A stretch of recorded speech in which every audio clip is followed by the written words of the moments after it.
अस्सलाम वालेकुम, कैसे हैं आप सब। तो आज हम स्टार्ट करने जा रहे हैं एक्सरसाइज 12A का क्वेश्चन नंबर 3। तो मेरे पास ये बुक 2 है जिसको हम D2 भी बोलते हैं और उसका ये चैप्टर नंबर 12 चल रहा है। तो इस चैप्टर से रिलेटेड काफ़ी कंटेंट, काफ़ी सोल्यूशन मैं अपलोड कर चुका हूँ। मैंने इस चैप्टर के नेम से एक सेपरेट प्लेलिस्ट बनाई हुई है, उसका लिंक नीचे डिस्क्रिप्शन में गिवन है। अगर आप इस चैप्टर से रिलेटेड बाकी सोल्यूशन में इंटरेस्टेड हो तो वो लिंक नीचे डिस्क्रिप्शन में से देख सकते हैं। और जैसा कि आप लोग जानते हैं, मेरे पास जो बुक 2 का इस वक्त एडिशन है वो न्यू एडिशन है, अपडेटेड 7th एडिशन। अब मैं इस न्यू एडिशन के सोल्यूशंस कवर कर रहा हूँ। अगर आपके पास ओल्ड एडिशन है तो उसका भी सोल्यूशंस काफ़ी हद तक काफ़ी चैप्टर्स के मेरे पास अवेलेबल हैं।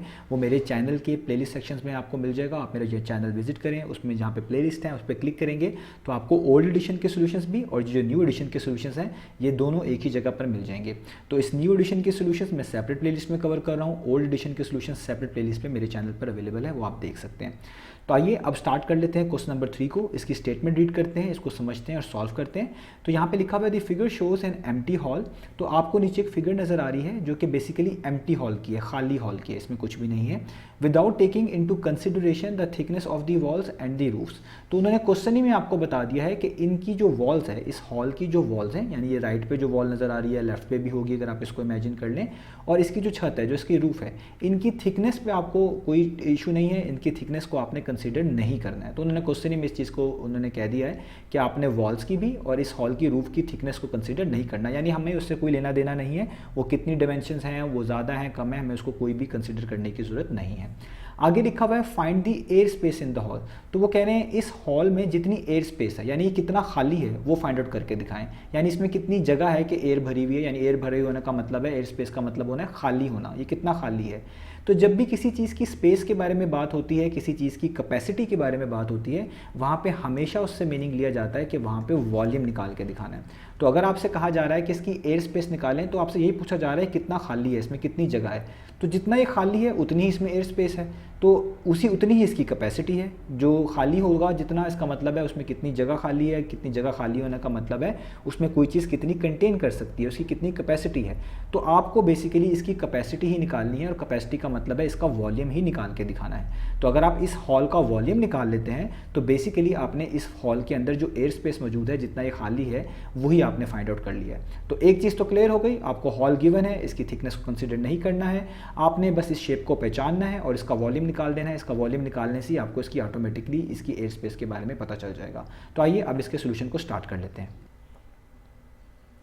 तो अब आपको सामने स्क्रीन पर क्वेश्चन की स्टेटमेंट भी नज़र आ रही है और नीचे वो शेप बनी भी नज़र आ रही है। सबसे पहला काम ये होता है कि जब भी आपने किसी चीज़ का वॉल्यूम निकालना हो या एरिया निकालना हो, आप उस शेप को पहचानते हैं कि वो शेप कैसी है, किन चीज़ों से मिलकर बनी हुई है, उसका नाम क्या है, वो सर्कल है, रेक्टेंगल है, ट्राइंगल है। तो क्योंकि हमने यहाँ पे एयर स्पेस निकालनी है, जैसा कि मैंने बताया, जिसका ताल्लुक वॉल्यूम से है, तो हमें इस शेप का वॉल्यूम निकालना पड़ेगा।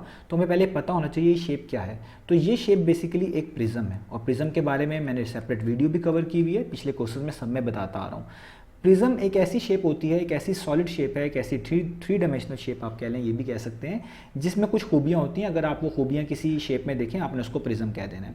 जैसे फॉर एग्जांपल क्या क्या खूबियाँ हैं कि प्रिज्म एक ऐसी शेप होती है जिसके सारे फेसेस फ्लैट होते हैं। उसके जितना भी आप फेस देख लें, सामने वाला फेस, साइड वाला फेस, ऊपर नीचे वाला फेस, वो सबके सब फ्लैट होंगे।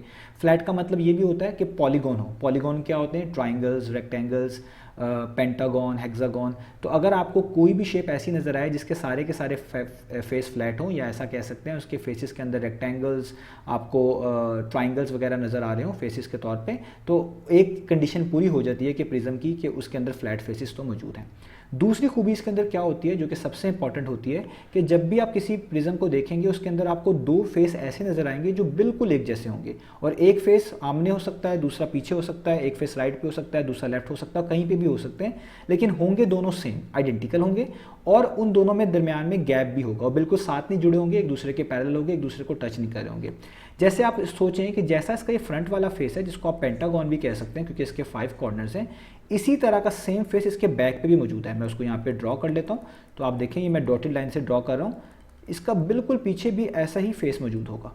तो अगर मैं देखें इसके सारे एंड्स को एक दूसरे से जोड़ दूं ताकि आप इसको अच्छे से इमेजिन कर पाएँ, तो जैसा फेस इसके आगे है वैसा ही फेस इसके पीछे भी है। तो आपको दो फेसेस मिल गए, एक फ्रंट वाला और एक बैक वाला। तो ये दोनों फेस सेम भी हैं, एक जैसे भी हैं और इनके दरमियान गैप भी है, तो ये कंडीशन भी पूरी हो गई। तो ओवरऑल ये चीज़ एक प्रिज्म होगी क्योंकि इसके सारे फेसेस फ्लैट बन गए, इसका अंदर आपको दो आइडेंटिकल फेसेस भी नज़र आ गए जिनके दरमियान गैप है, जो पैरेलल हैं, एक दूसरे को टच नहीं कर रहे हैं और उनकी डायमेंशंस भी एक जैसी हैं। तो ऐसी ही शेप को आप प्रिज्म बोलते हैं। तो आपके पास जो ये हॉल की शेप गिवन है ये बेसिकली प्रिज्म है, ये चीज़ यहाँ पे सेटिस्फाई हो गई। अब आपने ये देखना है कि इस प्रिज्म का वॉल्यूम कैसे निकालना है, यानी इस हॉल का वॉल्यूम कैसे निकालना है। तो उसके लिए जब आप सोल्यूशन स्टार्ट करेंगे सबसे पहले आपको एक चीज़ मेंशन करनी है, वही मैं यहाँ पे मेंशन कर रहा हूँ कि given shape is a prism. वो आपके पास क्या है, एक प्रिज्म है। और अब आपको क्योंकि इसमें एयर स्पेस निकालनी है, जिसका मतलब मैं आपको बता चुका हूँ कि आपको ने इसकी कैपेसिटी निकालनी है, कैपेसिटी का मतलब इसका वॉल्यूम निकालना है। तो बेसिकली आपको क्या निकालना है, इसका वॉल्यूम ऑफ प्रिज्म निकालना है, वॉल्यूम ऑफ प्रिज्म। और आपको वॉल्यूम ऑफ प्रिज्म का फॉर्मूला आना चाहिए, वो होता है बेस एरिया, यानी आपने इस शेप का पहले बेस एरिया निकालना है और उसको किससे मल्टीप्लाई कर देना है, उसको हाइट से मल्टीप्लाई कर देना है, तो आपके पास इसका वॉल्यूम आ जाएगा। अब सबसे पहले बेस एरिया निकालने से पहले हमें ये देखना है कि इस शेप की बेस है क्या, क्योंकि जब बेस पहचानेंगे तो उसके बाद ही बता पाएंगे कि उसका एरिया कैसे निकलेगा। तो आइए इसकी बेस को आइडेंटिफाई कर लेते हैं। तो अब देखिए हमने जस्ट इस शेप के अंदर बेस पहचाननी है, तो मैंने आपके लिए पहले ही वो हाईलाइट कर ली है। मैं आपको बता चुका हूँ प्रिज्म में वो वाले फेस जो एक जैसे होते हैं, एक दूसरे को टच नहीं कर रहे होते। एक आपको जिस तरह यहाँ पे सामने नज़र आ रहा है येलो के साथ, मैंने उसको कलर कर दिया और पीछे भी येलो के साथ कलर कर दिया, वो आप इमेजिन कर सकते हैं, डॉटेड लाइन से मैंने बना दिया है। तो इन्हीं शेप्स को हम इसकी बेस बोलते हैं जो कि एक जैसे फेसेस होते हैं। तो इन्हीं के एरिया जब आप निकालेंगे तो आपके पास बेस एरिया आएगा और वो आप यहाँ पे पुट करेंगे, हाइट से मल्टीप्लाई करेंगे तो आपके पास इस पूरी शेप का वॉल्यूम आ जाएगा। तो मैंने आपके लिए हाईलाइट कर दी है। अब मसला यह है कि इसका एरिया किस तरह निकलेगा। शेप तो हम बेस तो हमने पहचान ली कि बेस इसका ये फ्रंट वाला फेस है और बैक वाला फेस है। अब अगर आप इस फ्रंट वाले फेस को दो हिस्सों में डिवाइड कर दें, जिस तरह आप देखिएगा मैं डॉटेड लाइन से यहाँ पर इसको इधर से कट कर दूँ, दैट से मैं इसको यहाँ से कट करता हूँ, ठीक है। यहाँ पे एक लाइन बल्कि बेहतर है बना लूँ। अगर मैं एक शॉर्ट सी लाइन यहाँ पे बना लेता हूँ, यहाँ पर ये आप कह लें ये वाली लाइन, अगर मैं इसको इसके दो हिस्से कर दूं तो आप देखें ये इसकी बेस एरिया निकालना बहुत आसान हो जाएगा। कैसे? क्योंकि आप इसमें देखेंगे जो ऊपर वाला हिस्सा है वो एक ट्राइंगल है और जो नीचे वाला हिस्सा है वो एक रेक्टेंगल है। यानी जो नीचे हिस्सा आप देख सकते हैं वो एक रेक्टेंगल है और जो इसका ऊपर वाला हिस्सा है इस लाइन को बनाने के बाद वो क्या है, वो एक ट्राइंगल है। तो अगर आपको इस पूरी बेस का, इस पूरे फेस का एरिया चाहिए जो कि बेस एरिया कहलाएगा, तो आप पहले रेक्टेंगल का एरिया निकालिएगा, फिर ट्राइंगल का एरिया निकालिएगा और उनको क्या कर देंगे, ऐड कर देंगे, तो आपके पास बेस एरिया कंप्लीट हो जाएगा। तो हम यही करने लगे। हमें यहाँ पे लिखना है पहले कि बेस एरिया किस तरीके से हम निकालेंगे। तो मैं यहाँ पे मेंशन करता हूँ कि बेस एरिया निकालने के लिए हमें क्या करना पड़ेगा। हम यहाँ पे लिखेंगे कि इसका जो बेस एरिया होगा इस प्रिज्म का, वो बेसिकली क्या होगा, वो होगा एरिया ऑफ अ रेक्टेंगल। यानी जो एरिया ऑफ रेक्टेंगल है उसको लिखें यहाँ पे, उसको फाइंड आउट करें और उसके अंदर प्लस कर दें एरिया ऑफ ट्राइंगल, जो मैंने ऊपर आपको फिगर के अंदर हाईलाइट करके दिखाया है। इन दोनों के फॉर्मूलाज आप लिखेंगे, उनमें वैल्यूज पुट करेंगे, आपका काम आसानी से हो जाएगा। तो रेक्टेंगल के एरिया का फॉर्मूला क्या होता है, वो होता है लेंथ टाइम्स ब्रेड्थ, आप लोग जानते हैं। और ट्राइंगल के एरिया का फॉर्मूला क्या होता है, वो होता है 1/2 टाइम्स बेस टाइम्स हाइट। तो अब आपने जस्ट ये वैल्यूज़ निकालनी है, इसमें पुट करनी है, आपको बेस एरिया तो जल्दी से मिल जाएगा। तो आइए सबसे पहले रेक्टेंगल को डिस्कस कर लेते हैं। तो देखिए रेक्टेंगल की ब्रेड्थ कह लें या विड्थ कह लें, वो तो आपको गिवन है, यहाँ पर आपको नज़र आ रही है, वो कितनी है, वो 23 मीटर है। जस्ट लेंथ का प्रॉब्लम है कि लेंथ कितनी है। तो अगर आप इसको क्लोजली ऑब्जर्व करें कि उन्होंने हाफ लेंथ आपको बताई हुई है, यानी यहाँ से लेकर यहाँ तक तो लेंथ बताई हुई है, वो कितनी है, 21 मीटर। इसका जो बाकी हाफ लेंथ है यहाँ से लेकर यहाँ तक, वो आपको ऑटोमेटिकली पता चल जाएगी क्योंकि उन्होंने इस पर 2 ही क्रॉस लगाए हुए हैं, 2 लाइंस कट की हुई हैं। इसका मतलब है जितना पहला डिस्टेंस है उतना ही दूसरा, यानी यहाँ से लेकर यहाँ तक भी कितना है, पहला वाला कितना था 21, तो ये भी कितना है 21। तो अब आप इन दोनों को ऐड कर लेंगे तो टोटल डिस्टेंस आ जाएगा जो यहाँ से लेकर यहाँ तक बनेगा, वो क्या बनेगा, वो आप ऐड कर लें, 21 metre plus 21 metre is equal to 42 metre. तो देखिए लेंथ तो आपको पता चल गई कि इस रेक्टेंगल की पूरी लेंथ है 42 मीटर। इसकी ब्रेड्थ कितनी है, यहाँ तक जहाँ तक ये ब्लैक लाइन ड्रॉ करी हुई है ट्राइंगल को जो सेपरेट कर रही है, वो है 23 मीटर। तो इससे ये काम तो आसान हो गया कि आप लेंथ तो यहाँ पे लिख सकते हैं कि लेंथ है 42 मीटर, जैसे मैंने ऊपर बताया, ब्रेड्थ गिवन ही है, वो है 23 मीटर। यहाँ तक काम खत्म हो गया। अब आगे चलते हैं एरिया ऑफ ट्राइंगल की तरफ। तो 1/2 तो वैसे ही लिखना पड़ेगा, उसको तो वैसे ही लिखें। अब बेस, ट्राइंगल का एरिया निकालने के लिए बेस और हाइट चाहिए। अब ट्राइंगल की बेस ये वाली ही लाइन है, ये वाली लाइन जो मैंने ड्रॉ करी है, ये ट्राइंगल की बेस है, जिस पे परपेंडिकुलर फॉल हो रहा होता है वो बेस होती है। जिस तरह ऊपर से डॉटेड लाइन नीचे तक आ रही है इस लाइन तक, तो ये इसकी बेस है। और इसकी बेस की लेंथ वही होगी जो रेक्टेंगल की आपके पास लेंथ है। रेक्टेंगल की लेंथ कितनी है वो यहाँ पे मैंने निकाल ली है, वो है 42 मीटर। कैसे? क्योंकि जितनी लेंथ नीचे यहाँ से लेकर यहाँ तक है, यहाँ तक, उतनी ही लेंथ ऊपर भी होगी यहाँ से लेकर यहाँ तक। यानी इस ट्राइंगल की जो बेस है वो बेसिकली जो नीचे रेक्टेंगल है जिस पे ट्राइंगल एक तरह का खड़ा हुआ है, बना हुआ है, उसी की लेंथ के इक्वल है। तो नीचे कितनी लेंथ है? नीचे है 21 + 21, यानी नीचे है टोटल 42।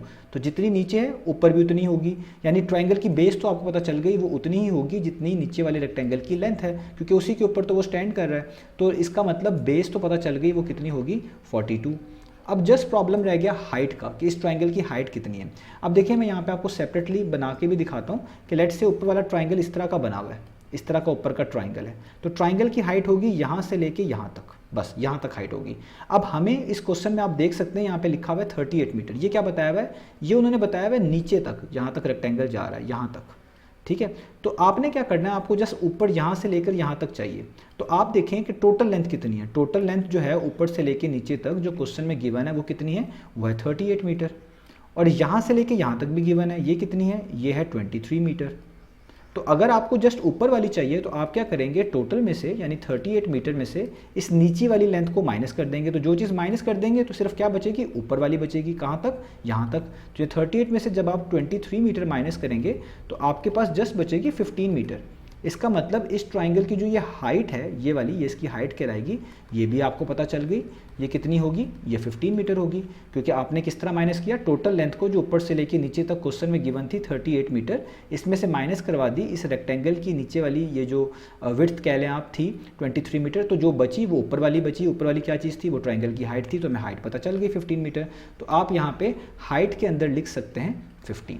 अब चीज़ों को जस्ट सॉल्व करना है। तो अब आपके पास यहाँ पर 42 आ रहा है, 42 को आप 23 से मल्टीप्लाई कर दें, वो आता है 966। यहाँ पे आप लिख दें 966। यहाँ पे आप सॉल्व कर सकते हैं 2 1 टाइम्स, 2 21 टाइम्स, तो यहाँ पे बचता है 21 और साथ लिखा हुआ है 15। तो ये वैसे का वैसे यहाँ पे आप लिखें 966 प्लस 21 को आप 15 से मल्टीप्लाई करेंगे तो आपके पास आंसर आएगा 315। तो अब आपने जस्ट इन दो वैल्यूज़ को प्लस कर देना है। तो दोनों वैल्यूज़ को मैं प्लस करने लगा हूँ। तो अब आपने क्या करना है, 966 में 315 को ऐड करना है। तो आपके पास आ जाएगा 1281। और ये क्योंकि एरिया आया है और ऊपर यूनिट्स मीटर्स में गिवन थे तो एरिया मीटर स्क्वायर में होगा, तो यहाँ पे आएगा मीटर स्क्वायर। ठीक है। अब देखिए बेस एरिया आ गया। अब आपके पास वॉल्यूम निकालने की कोई इशू नहीं बचा। अब आप आराम से वॉल्यूम निकाल सकते हैं। तो अब आप यहाँ पे लिखेंगे कि एयर स्पेस ऑफ हॉल, जो कि फाइंड आउट करनी है, एयर स्पेस इन हॉल, जो कि हमने फाइंड आउट करनी थी जहाँ से क्वेश्चन था, वो इक्वल होगा, जिस तरह बता चुका हूँ, वॉल्यूम ऑफ प्रिज्म के। क्योंकि ये जो शेप है हॉल जो है ये एक प्रिज्म की शेप का है, तो इसका मतलब उसके वॉल्यूम का ही जो आंसर आएगा वो उसकी एयर स्पेस ही बता रहा होगा। और वॉल्यूम ऑफ प्रिज्म का फॉर्मूला क्या था वो मैंने अभी बताया, वो था base area times height. Base area times height. तो बेस एरिया अभी आपने ऊपर निकाला, ये देखिए 1281, तो वो यहाँ पे आप लिख दें 1281। अब रह गया हाइट। हाइट का मतलब है प्रिज्म की हाइट। ये आपको शेप से ही पता चलेगी। प्रिज्म की हाइट क्या होती है कि जो आपके पास फेसेस थे जिनको आपने बेस, जिनसे बेस एरिया निकाला, जो आपकी बेस थे, बेस कौन से थे, ये येलो वाले रीजन, ये येलो वाला फेस, ये सारे के सारे बेस, इनको बेस बोलते हैं। तो इन दो एंड्स को, जिनको हम पैरेलल एंड्स भी बोलते हैं, आइडेंटिकल एंड्स भी बोलते हैं, इन दो के दरमियान जो गैप होता है, जो लेंथ होती है, वो प्रिज्म की हाइट होती है। तो अगर आप देखें इन दोनों फेस के दरमियान जो बीच में गैप है, जो डिस्टेंस है, वो है 80 मीटर का। तो इसी को प्रिज्म की हाइट बोलते हैं। तो जब भी आपके पास दो आइडेंटिकल फेस नजर आए प्रिज्म के, आपको प्रिज्म में नजर आए, तो उनके दरमियान जो डिस्टेंस होगा वो उसकी हाइट होगी। तो यहाँ पे 80 मीटर इसकी हाइट है। तो आपने यहाँ पे लिख देना है कि हाइट कितनी है आपके पास, 80। अब जस्ट आपने इनको मल्टीप्लाई करना है, यानी 1281 को मल्टीप्लाई कर देना है 80 से, तो आपके पास इसका आंसर आ जाएगा, जो कि बनता है 102480। क्योंकि आपने वॉल्यूम निकाला है और वॉल्यूम क्यूब्स में होता है, ऊपर मीटर्स में चीज़ें गिवन है, तो आंसर होगा मीटर क्यूब। तो ये हमने निकाल ली एयर स्पेस इन हॉल, यानी हमारा जो ये हॉल था इसके अंदर जो एयर स्पेस है वो होगी 102480 मीटर क्यूब। यही हमने फाइंड आउट करके दिखानी थी। तो उम्मीद है आपको क्वेश्चन समझ आएगा। इंशाल्लाह नेक्स्ट वीडियोस में मिलेंगे बाकी सॉल्यूशंस के साथ।